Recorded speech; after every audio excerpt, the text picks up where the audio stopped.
Hi, ladies and gentlemen. My name is Bandi Shreyas. I'm a full-time trader, and in light of everything that's happening with the new peak margin rollout by SEBI, I wanted to make a video just to simplify what this is and also put forward some suggestions as to what can be done now.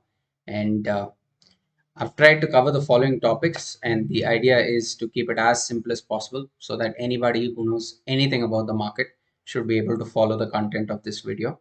And I'm basically going to cover what is this whole new margin concept, what is the goal of SEBI, and are they going to achieve it by doing this? What is the impact of this on the nation, on the country, and what does this mean for people, as well as towards the end, some suggestions as to what we can do in our limited capacity. Now, margin is nothing but the concept of taking some security.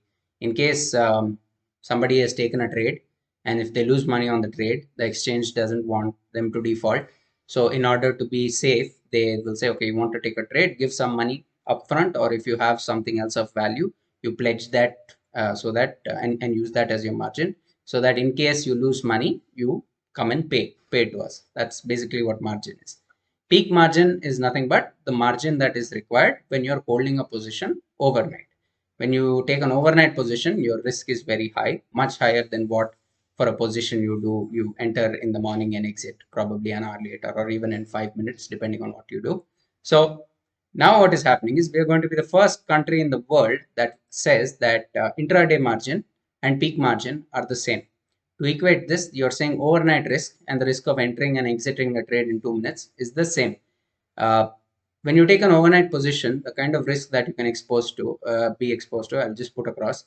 Imagine you wake up in the morning and you find out that a top political official has been assassinated, or there is some act of nuclear war by one country on another. Every market is going to open at circuit. That is the risk that you take when you're taking an overnight position.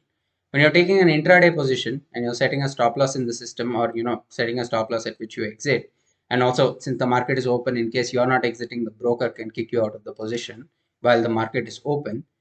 That risk is far lower than what you are taking when you are taking a overnight position, but somehow we are saying that the margin required for both is exactly the same. Now, from the Brokers Association, which has about 900 members, says that our systems are so robust that in the given scenario, the margin that we already take as peak margin is already 3 times what is required to cover the risk, which means relative to the rest of the world, we are already taking 3 times the amount of margin that is required to cover any particular risk, which is more than what is required, definitely. Now, in the meantime, SEBI feels that no, doesn't matter. If you're trading intraday, you need to first put up an immense amount of capital. Doesn't matter if you, so look at it as, I'll just give an analogy. In case you're taking a loan from a bank, they're saying taking a 1 lakh loan also, you have to put 1 crore of security. Taking a 1 crore loan also, you have to put 1 crore of security. So this doesn't make any sense to begin with. And it doesn't make any sense. That's why nobody else in the world is doing it. But somehow our regulators feel that it makes a lot of sense and is pushing it onto the market. Second, what is SEBI's goal? What are they trying to achieve here? Who are they trying to protect? Like what exactly is the analogy behind this? Who is it benefiting?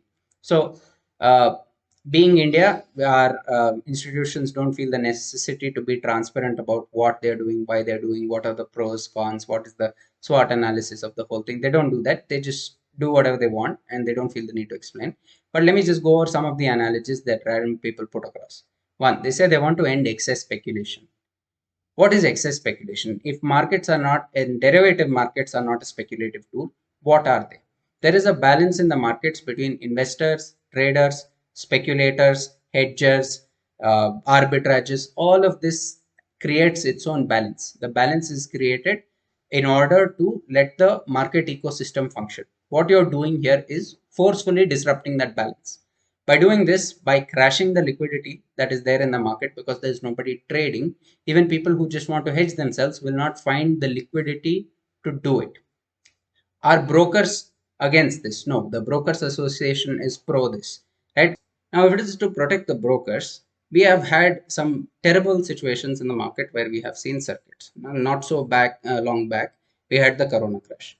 Is there a single broker that had bankruptcy during this phase? Is there a single broker that had to book major losses due to defaults of the client? To my awareness, or at least maybe my knowledge on this might be limited, but I have researched this and I have not found a single situation of that being the case.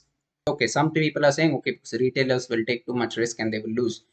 By not letting them use futures or sell options, which is essentially what this margin rule is doing, they will go into buying options. Buying options can make you a lot of money, but you have to be very smart. I have this analogy, it's a three-way analogy. In the market, there are people who can make money buying options, but they require an extremely high amount of talent and discipline. There are very few people who can do it. In the market, if you don't know what you're doing also, but are following some amount of market discipline, then you can make money by using strategies that can be created with combination of futures and options. And by doing this, you are not giving that option to people who do not have enough capital to take such trades. So no, retailers are not going to be protected because they're going to be pushed into buying options when they don't have the prerequisite skill set majority of the time, especially in the learning phase, to be successful option buyers, right? So I can't understand who this is benefiting. If somebody else can, please suggest, because it is not making any sense as to how this is curtailing the risk of retail investors. What does this mean for the nation? Now, first of all, NSE is the largest derivatives exchange by volume in the world, right? This generates a lot of revenue. But by doing this, what we are essentially doing is pushing a lot of the futures volume from NSE to the Singapore exchange. The Singapore exchange has now higher volumes in futures than the Indian exchange because of the kind of charges we have and the kind of upfront margin that you need to pay. Now, in this, the government always wins. It doesn't matter who is winning in any particular trade, the government always wins. They have stamp duty, they have GST. Whatever earnings the broker gets, he pays income tax. Whatever earnings the trader makes, he pays income tax. Whatever earnings the exchange makes, they pay income tax. So all this volume of churn that is happening in the exchange is actually very beneficial to the government and the economy. But somehow we are like, no, we're not going to do that, and we're going to push the volumes away. A lot of people have a misconception as to why Nifty options are not traded on the Singapore exchange. It's not because there's no demand for it. It's because NSE refuses to share settlement data and the data required for Singapore exchange to run these particular derivative offerings. And eventually, if we are going to have such a draconian way of dealing with F&O, there will be ways and means by which other exchanges will provide such an offering. So this is not helping the nation in any way. People impact. Now here I want you to get a little subjective and think of inspirational traders throughout history, right? So I'm talking the likes of Ray Dalio, George Soros, Jesse Livermore, and also Indian traders and investors, people like Rakesh Junjunwala, Radhakishan Damani, Vijay Kedia. Would they be who they are today? Would we know their names if they did not have leverage?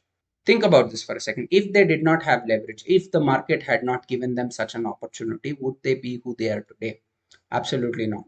By doing this, all the aspirational traders who are trying to, make something of themselves in the market, they're being told that sorry, there is absolutely no way you can get there.